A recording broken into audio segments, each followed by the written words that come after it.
fail. Disappointing performance on the weekend? Yeah, very disappointing. Surprising, actually. I thought we were prepared well. The guys have had good form going into it. Really sure. I was certainly kicking the cat. I was pretty grumpy on, was it Saturday night?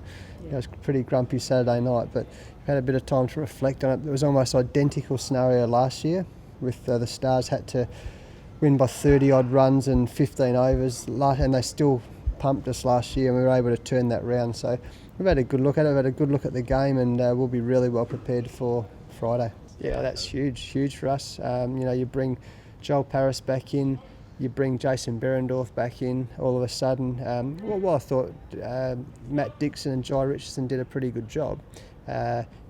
When you lose Joel Paris and Jason Berendorf, it makes a big difference. So bringing them back in for the final is going to be a big lift for our guys.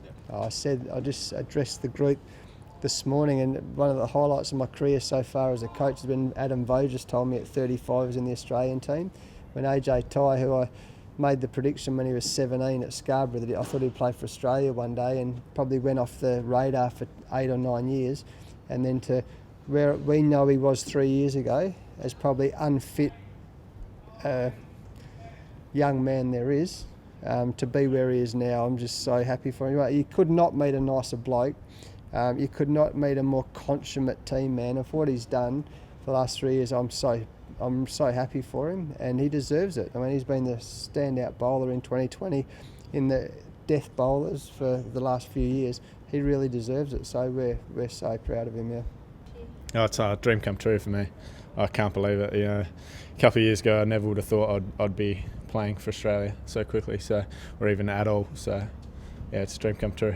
How surprised were you when he was saying those words to you on the phone at that time? I was actually gobsmacked. I didn't really know what to say back to him. I was a bit lost. I said to him, I'm actually a bit lost for words here, so please excuse me. But, it was just a whole wave of momentum, and I don't think it's still properly sunk in yet.